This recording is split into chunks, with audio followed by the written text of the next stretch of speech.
श्री राम कथा में पहुंचे भारतीय जनता पार्टी के राज्य मंत्री असीम वरुण का आया बड़ा बयान। खबर उत्तर प्रदेश के इटावा से है, जहां कार सेवकों पर गोली चलाने पर शिवपाल के बयान पर असीम वरुण ने कहे कि यह बहुत दुखद बयान है। मैं पुलिस में रहा हूं, मुझे पता है अगर भीड़ होती है तो गोली चलाने से पहले बहुत विकल्प होते हैं, समझाया बुझाया जाता है, सीधे गोली चला देना नहीं, यह किसी भी तरीके से श्रम में आता है।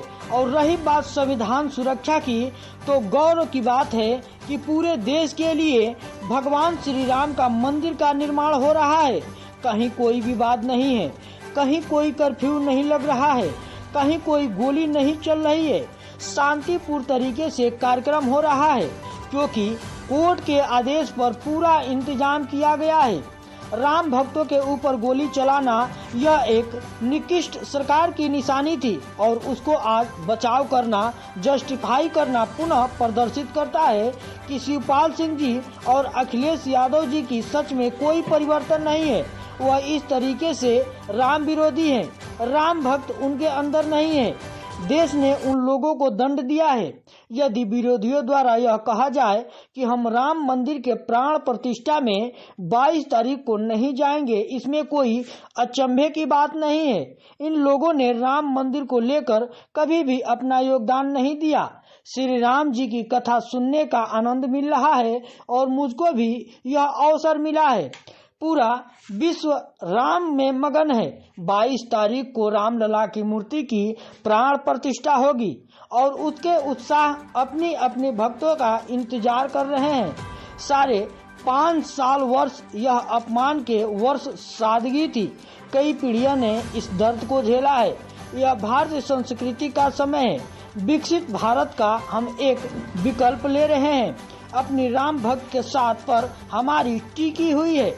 इटावा से इमरान बेग की खास रिपोर्ट। कौशल जी महाराज का बहुत ही सुंदर प्रवचन हो रहा है। श्री राम जी की कथा सुनने का आनंद पूरे इटावा को मिल रहा है। मुझको भी आज आमंत्रित किया गया, मुझको भी आने का सौभाग्य मिला और अभी कार्यक्रम और कुछ दिन है, लेकिन इससे ज़्यादा महत्वपूर्ण है आज पूरा विश्व राममय हो चुका है। 22 तारीख को रामलला की मूर्ति की प्राण प्रतिष्ठा होगी और उसके उत्साह में, उसके उमंग में हम सब लोग अपने अपने तरीके से अपनी राम भक्ति का इजहार कर रहे हैं।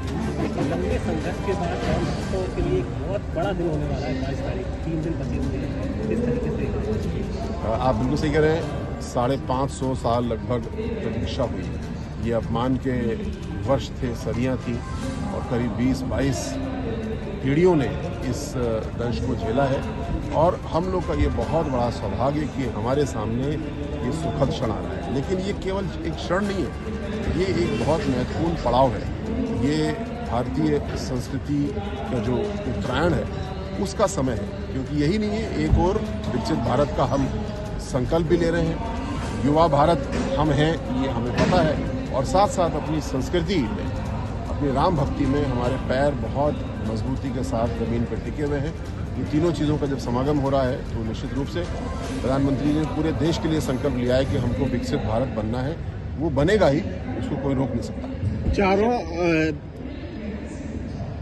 शिवपाल सिंह यादव कह रहे हैं कि जो कार सेवकों की गोली चली थी वो संविधान की रक्षा के लिए चली थी। किस तरीके से उनके बयान को देखते हैं?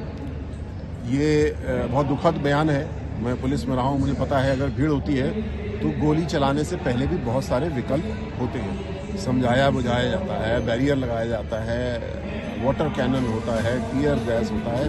सीधे गोली चला देना नहीं, ये किसी भी तरीके से क्षम्य नहीं होता है। और रही बात संविधान की रक्षा की, तो गौरव की बात यह है पूरे देश के लिए कि आज भगवान श्री राम का मंदिर जो निर्माण हो रहा है उसमें कहीं कोई विवाद नहीं, आज कहीं कोई कर्फ्यू नहीं लग रहा, कहीं कोई गोली नहीं चल रही, सब सौहार्द के साथ में कार्यक्रम पूरा हो रहा है। क्यों? क्योंकि कोर्ट के निर्णय का इंतजार किया गया। सुप्रीम कोर्ट ने एक बहुत ही तार्किक, न्यायिक, अच्छा निर्णय दिया और उसके अनुपालन में सारे कार्य आज सुचारू तरीके से हो रहे हैं। ये तरीका होता है काम करने का। किसी के ऊपर, अपने नागरिकों के ऊपर, वो भी राम भक्तों के ऊपर गोली चलाना, ये एक निकृष्ट सरकार की निशानी थी और उसको आज बचाव करना, उसको जस्टिफाई करना, ये पुनः प्रदर्शित करता है कि शिवपाल सिंह जी की, अखिलेश यादव जी की सोच में कोई परिवर्तन नहीं है।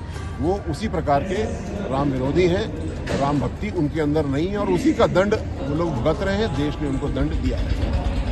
प्रोग्राम है, जो कार्यक्रम है, उसके लिए विपक्ष ने अस्वीकार कर दिया है, जाने के लिए निमंत्रण को अस्वीकार कर दिया है। तो किस तरीके से उनकी इस कार्यक्रम को देखते, लगातार सब पूरे विपक्ष ने ही मना कर दिया है, जबकि निमंत्रण भी उन्हें मिला है। ये उनकी सोच प्रदर्शित करता है। भगवान श्री राम पूरे भारत के नहीं, पूरे विश्व के हैं। अगर उनको लगता है कि भगवान श्री राम मंदिर का जो निर्माण हो रहा है, इसमें भारतीय जनता पार्टी का कोई केंद्रीय रोल है, तो उनको सही लगता है, क्योंकि ये आंदोलन हमारे वरिष्ठों ने चलाया। कोर्ट के निर्णय के आधार पर अब कार्रवाई हो रही है। तो इन विरोधियों द्वारा किसी भी प्रकार ये कहना कि मंदिर के प्राण प्रतिष्ठा में नहीं आएंगे, ये हमारे लिए अचंभे वाली बात नहीं है। इन्होंने तो भगवान श्री राम मंदिर के आंदोलन में कभी भी योगदान नहीं किया, तो आज प्राण प्रतिष्ठा में योगदान करें, ऐसा सोचना भी व्यर्थ है।